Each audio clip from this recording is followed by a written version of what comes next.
Joanne, thank you so much for being here today. I really appreciate it. Libby, you're so welcome. Thank you for inviting me to be on this. I listened to your very first podcast about the loss of your mom, and I'm trying to think even how I found you. It must have been on my social media. And as soon as I listened to you, I said, I'm going to reach out to her because I have not a similar story, but I have a story that I wanted to share. And I loved how brutally honest that you are in sharing your story. So I'm going to tell you a little bit about my story. Okay. I've taken care of my parents for a long time. My mother had a stroke in 2004 and was paralyzed on the left side and in a wheelchair. And I was also taking care of my father, who was going through kidney dialysis because he had some kidney issues and other issues as well.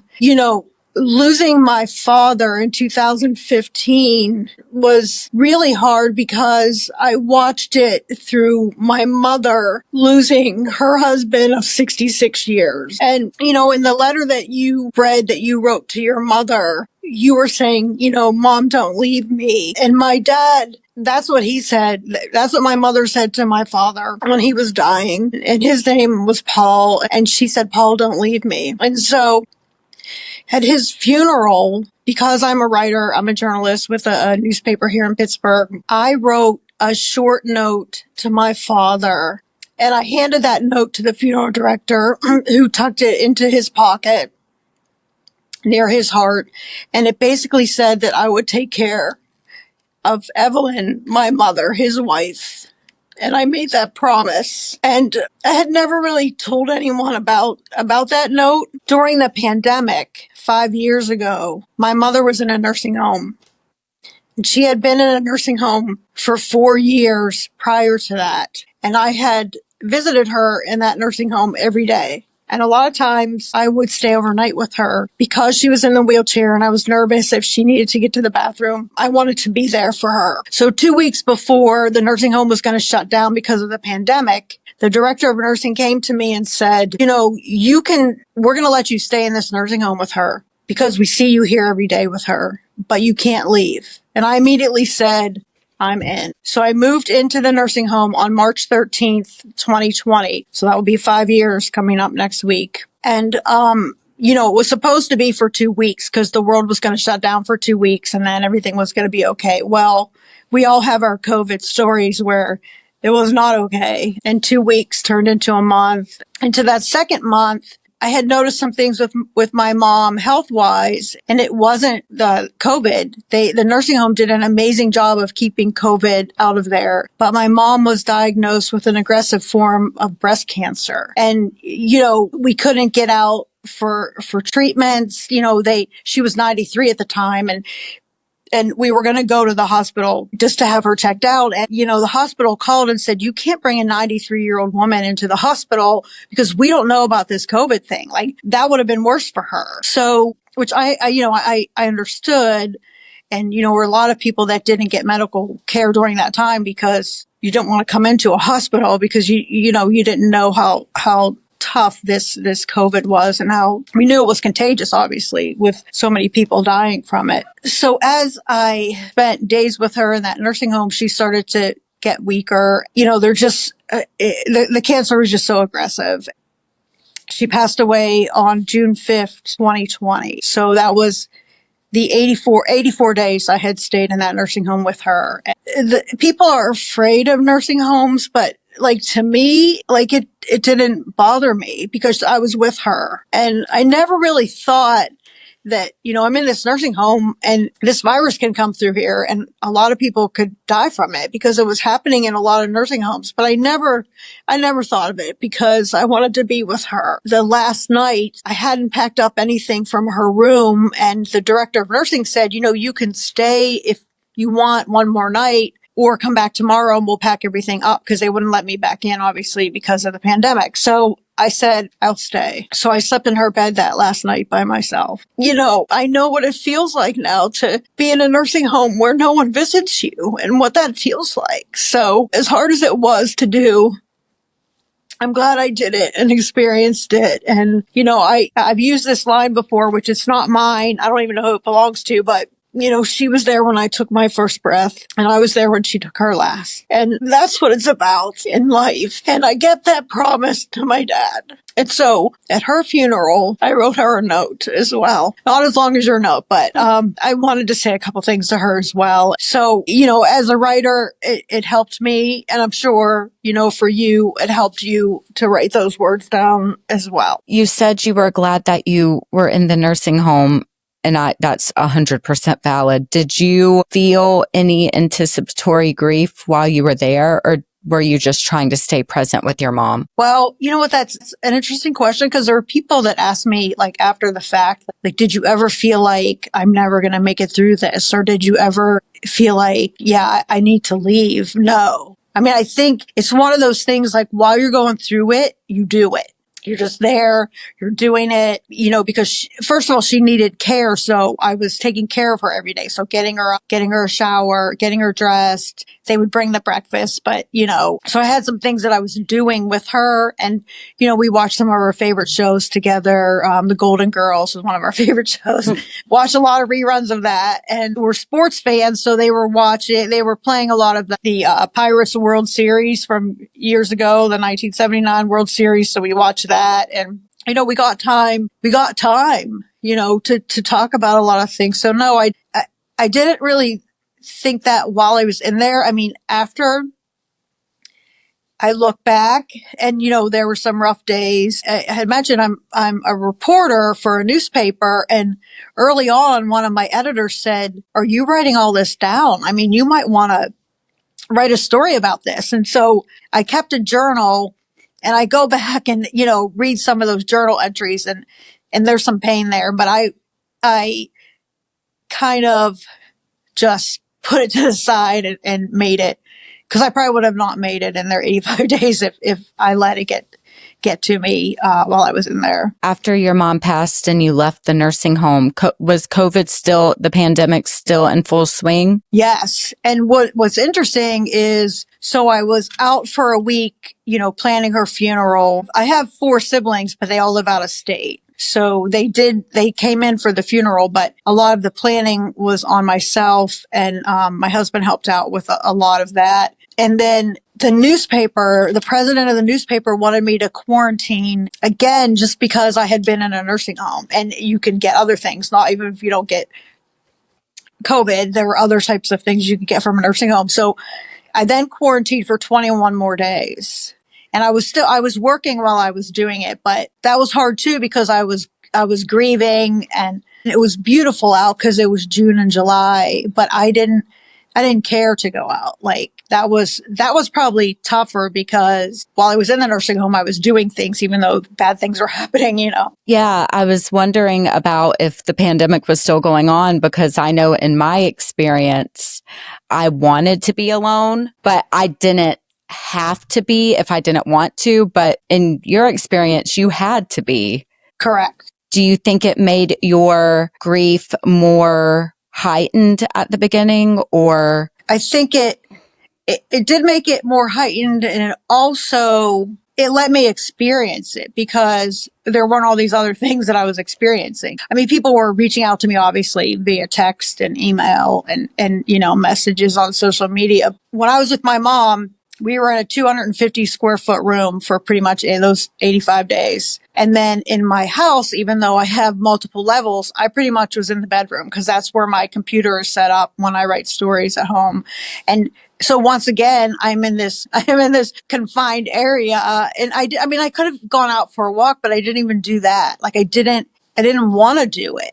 I don't know. And maybe that was better for me to at least have that 3 weeks not to myself, but where I wasn't out doing work and meeting other people and stuff like that. I don't know. I mean, it was such a crazy time for everyone, No, yeah, I agree. Your grief in the beginning, how has it evolved from then to where you are now? There are still really hard moments. And, I'm sure that there are probably people that think I should be farther along than I am. But I mean, I think it depends on the relationship that you had with the person. And I'm kind of a crier anyway. So I think that's part of my personality, but there would be times that I wouldn't even be able to do this. So at least I'm taking these kinds of steps to do this. So you do think it has evolved in a way you can cope with it better now? Yes. I mean, I think what's interesting for me is the type of job that I have. I'm pretty much out a lot interviewing people. I'm a features writer, so kind of out going to events. So there's things that are happening where I have to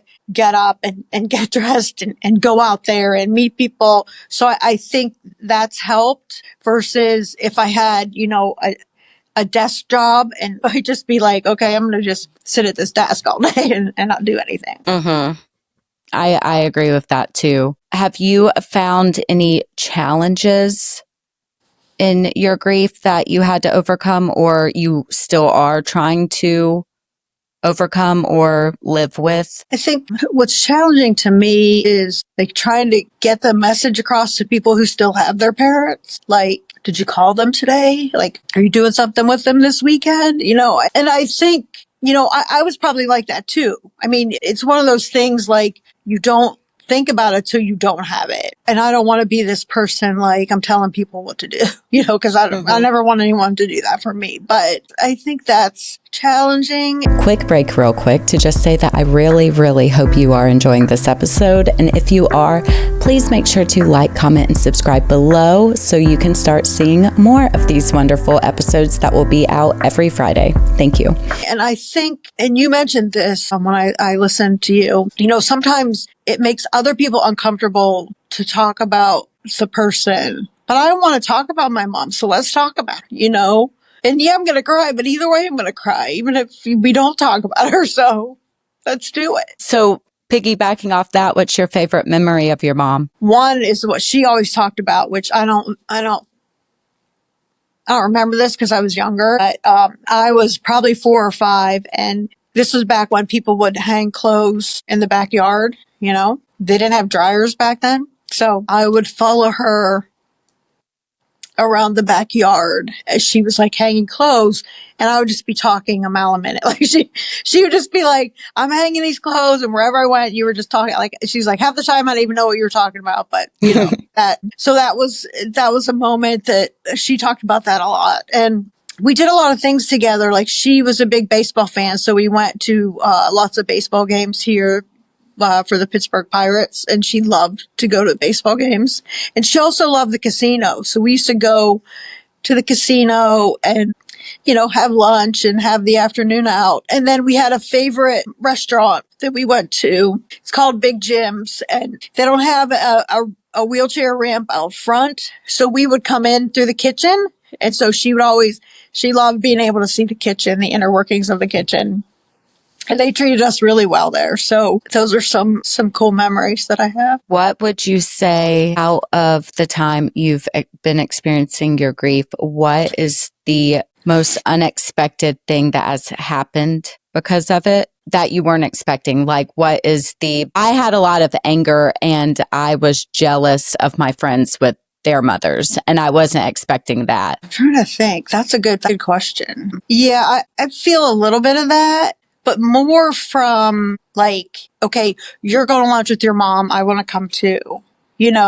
I've shared other people's mothers with them. So I think, you never forget your mom ever. But I've been fortunate enough we call them bonus mothers. Like I've been fortunate, and I never really thought I'd want to do that. Like, because my mother was the best. Like allowing other people to mother me, I think has kind of been really nice, but something I didn't really think would happen. So, and I don't know if maybe they noticed that, like mothers know, like, so these other bonus mothers know, okay, she's missing her mother. I can help. Like, I'm not going to fill in, but I can help. And I can understand, from your perspective, because how old was your mom? 59. Okay. So I'm 61. So that's, I know how hard it was for me to lose my mother at 93. So I can't imagine losing her at that age that you did. And unexpectedly, I just knew she was going to be in my life for another 30 years.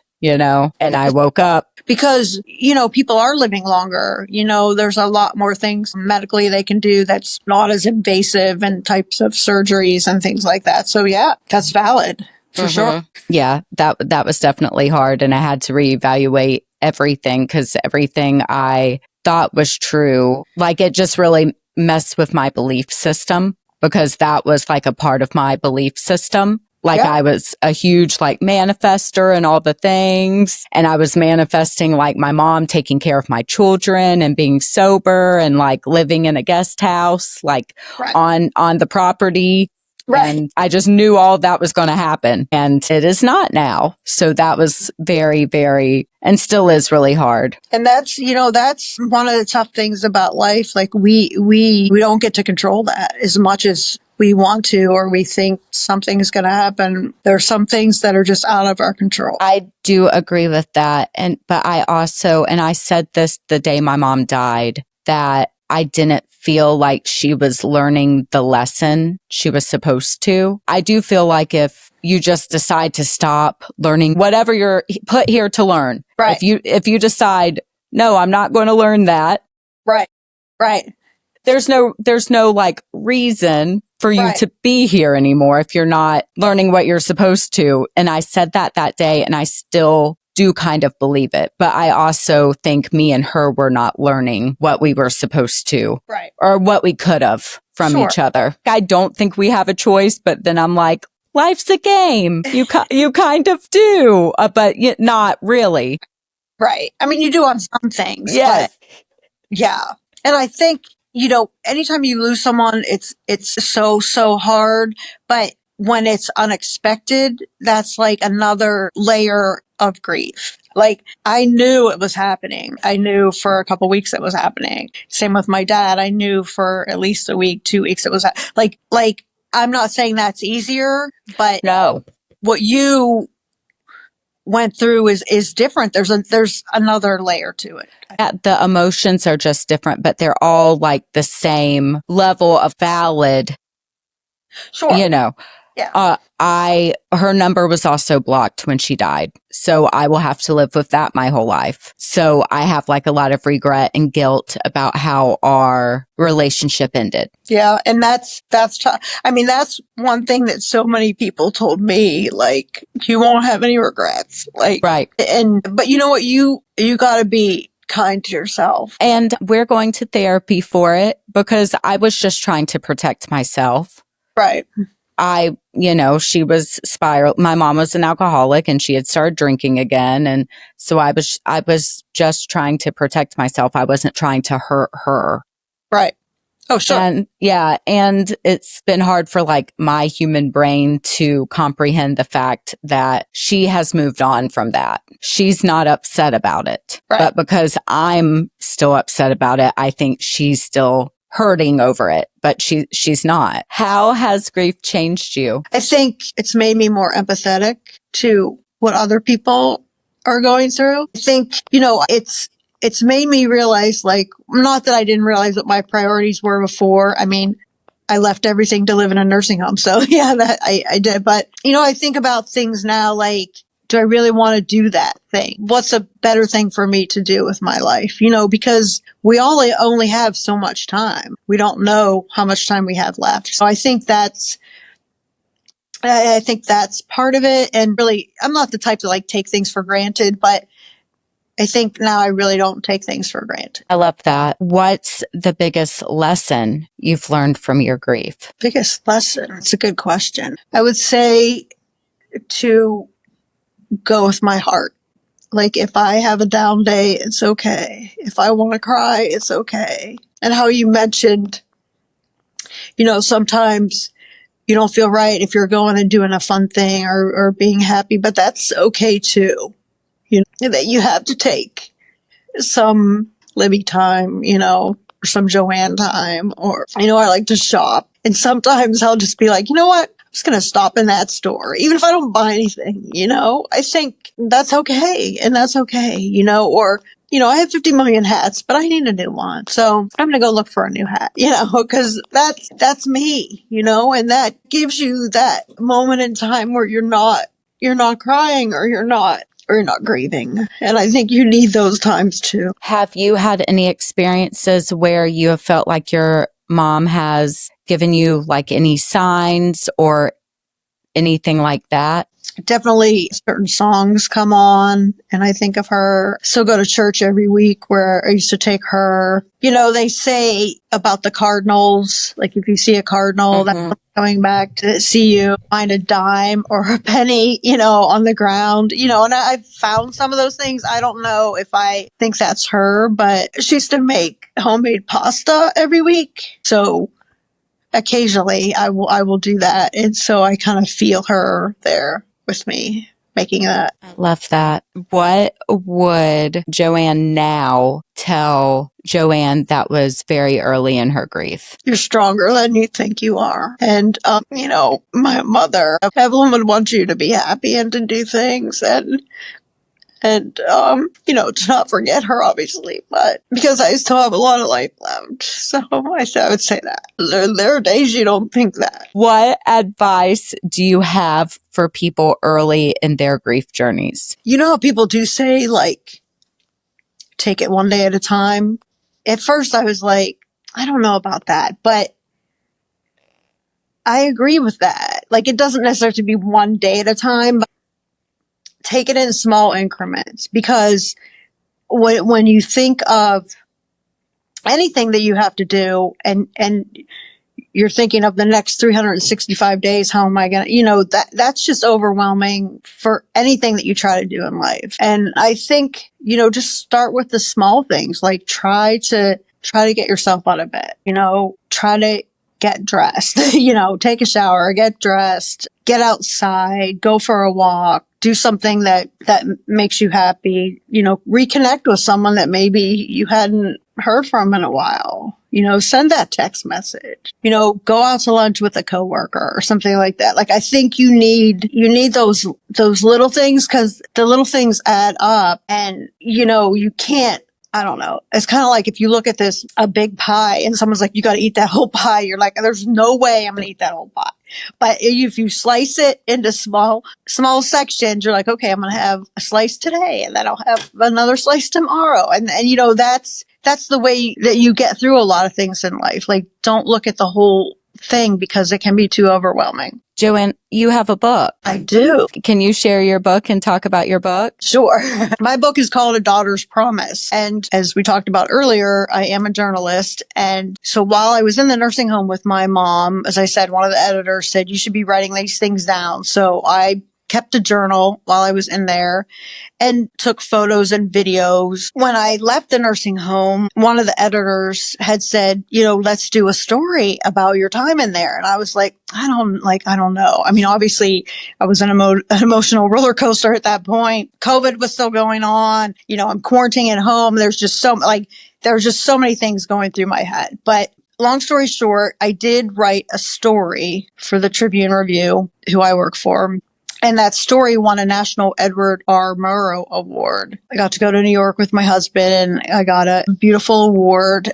It's one of the top journalism awards in the country. And so the president of the newspaper where I work asked if there was maybe some other project or something else to do with this story. And I said, how about a book?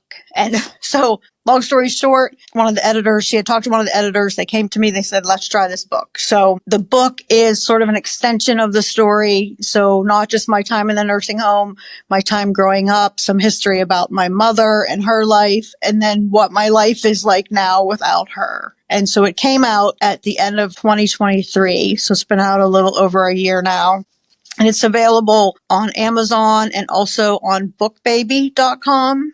People have told me that I should include a box of Kleenex with it. So, for anyone who's out there interested in buying it. So thank you for mentioning it. And that was emotional too. I mean, talk about reliving my grief, but I think in a lot of ways it really helped to write it down, just as you wrote a letter to your mom. I think sometimes some of us, it helps to write things. I agree. Where can people find you? They can find me on triblive.com. I have I'm also on Twitter and Facebook and Instagram. Okay. I'll link those in the comments as well. I appreciate that. Of course. And do you have any final thoughts or comments you would like to share? I think, you have to let the people around you help you, people that love you, even if you think they don't understand, but they're trying. And the fact that they love you, I think that helps you get through it. In regards to this book, I'm very thankful to the president of the Trib, Jennifer Bertetto, because she believed in the story. And the Tribune Review helped me publish the book, which is pretty special. Not too many companies would do that. So that, if someone's offering, it's okay to accept. That's how we all get through life. That's why the pandemic was so tough, because we're used to being around people and being around other people. It's okay to reach out to. And I love what you're doing. This is pretty special. Thank you. Thank you so much. I really hope it helps people. It does. Thank you. Joanne, thank you so, so much for being here today. I appreciate it. And I appreciate you sharing your story and about your mother. Libby, you're the best. Thank you so, so much for watching Lost and Found. If you like this episode, please make sure you like, comment, and subscribe below. There will be new episodes every Friday. And if nothing else, just remember that grief is really, really hard. You don't have to do it alone. And I love you. And until next time.